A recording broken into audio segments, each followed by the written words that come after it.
हमारी शुद्धता समाप्त हो चुकी और क्या कहा था शब्दों से? मन शुद्धि, वचन शुद्धि, काय शुद्धि, आहार ग्रहण कर लीजिए।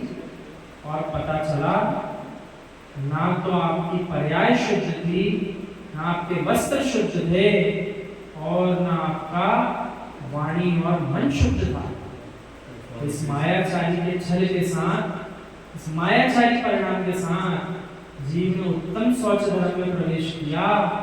जो बची कुची शुद्धता थी भावों की, वो भी समाप्त कर दी, वो भी समाप्त कर दी। शौच धर्म तो कह रहा है कि अपने परिणाम भोजन की तरह प्रासुक कर लो, अपने परिणामों को भी प्रासुक भोजन की तरह प्रासुक कर लो। यदि भोजन प्रासुकी करते रहे तो भी काम नहीं बनने वाला। भोजन के प्रासुक होने के साथ साथ परिणाम भी प्रासुक होना चाहिए। ऐसा आगम ग्रंथों में वर्णन आया है कि तत्व ज्ञान के वियोग में कितने ही महान तपस्वी बन जाओ, चाहे शरीर की शुद्धता दिखाओ, चाहे वचनों की शुद्धता दिखाओ, पर्वतों के शिखर पर बैठकर वर्षों वर्षों तक तीव्र तप कर लो, लेकिन तत्व ज्ञान के बिना सब निष्प्रयोजन है। तत्व ज्ञान के बिना सारा तप निष्प्रयोजन है। इसलिए यहाँ तत्व संबंधी जो जीव की भूल है उसको उजागर किया गया है, तप करने से मना नहीं किया गया। बिना शुद्ध भावों से तप किए कोई जीव मोक्ष जा सकता नहीं, ये भी उत्तम शौच है। जब तक मन में ये भाव है हम तप करके क्या करेंगे, हम तप करके क्या करेंगे, तब तक जीव के शौच धर्म नहीं हो सकता। इसलिए जिस जीव को उत्तम शौच धर्म में प्रवेश करना है उसे तप भी उत्तम शुद्धता के साथ ही करना चाहिए।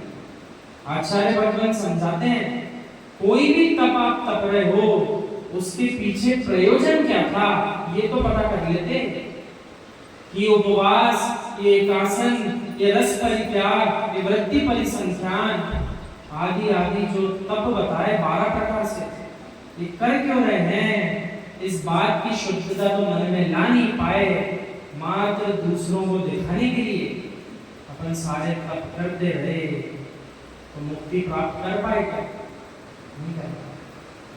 ऐसा नहीं कहना चाहिए कि मुनि व्रत धारण करके मात्र 90 क्रेडिट तक ही जाते हैं, अपितु यूं कहना चाहिए अभव्य जीव भी होगा, लेकिन फिर भी यदि उसने संयम को अंगीकार कर लिया है तो भी देखिए 90 क्रेडिट तक भी जा सकता है, उसकी अंतिम सीमा है।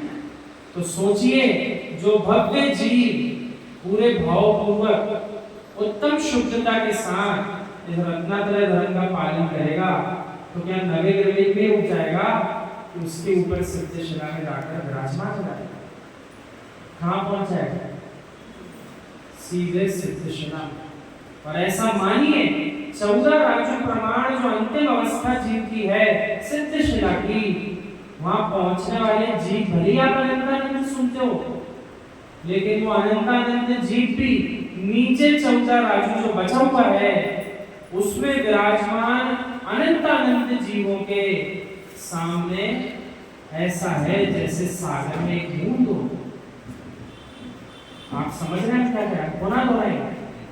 जिन अनंत सिद्ध भगवंतों के आगे अनंत शब्द आप सुनकर यूं सहज हो जाते हो कि ना गिनने लायक कितने जीव सिद्ध बन गए, यूं क्यों नहीं हारते? उस सिद्ध शिला से नीचे जो बचा हुआ 14 राज्यों में से 3 लोक प्रमाण क्षेत्र है उसमें उन अनंत सिद्धों से कई अनंत गुणे जीव और भी तो भटक रहे हैं, वो कहां सिद्ध हो पाए?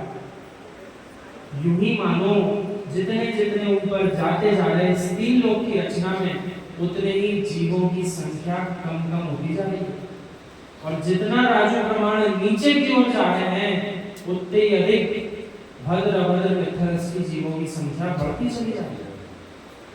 इसलिए उत्तम शौच धर्म रहेगा। अभद्र मिथ्यारसी जीव जो है उनके प्रति भी क्रूरता के परिणाम मत लाना, शुद्ध भाव रखना। और जो भद्र मिथ्या रश्मि है उनके पुरुषार्थ को निहारना। ये वही तो भद्र मिथ्या रश्मि है जो एक एक करके 608 हर 6 महीने 8 समय में कहाँ जाकर विराजमान हो रहे हैं? सिद्धशिला पर विराजमान हो रहे हैं। ध्यान से सुनिएगा, हर 6 महीने 8 समय में नियम से 608 जीव इसी संसार काल से निकलकर कहाँ जाकर विराजमान हो रहे हैं? सिद्धशिला में। तो जब हम छोटे थे तो ऐसा विकल्प हमारे मन में आता था, अरे 608 तो बिना कुछ करे जा ही रहे, तो चिंता क्या करना, एक दिन अपन भी चले जाएंगे। अब जब बड़े हुए तो समझ में आया तो 608 और अनंतानंत जीवों में कितना बड़ा फर्क है। ये 608 अनंतानंत जीवों में से निकले और वे अनंतानंत छोटे मोटे संख्या वाले नहीं है। एक कंदमूल के इस अग्र भाग पर यदि हम जीवों को विराजमान कर लें तो इसी टिप पर अनंतानंत जीव राशि मिल जाएगी।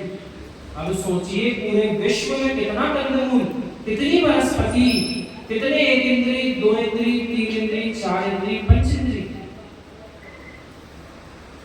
और निगोद की तो बात ही मत करिए, जहां जीव को स्वयं समझ में नहीं आ रहा कि हमारे जीवन में चल क्या है। निहार कर तो देखिए उस एक इंद्रिय जीव के भावों को जो निगोद में है, उसके पास 18 बार जन्म मरण करने के अलावा कोई काम नहीं। एक पलक झपकने के समय में उसको क्या समझ में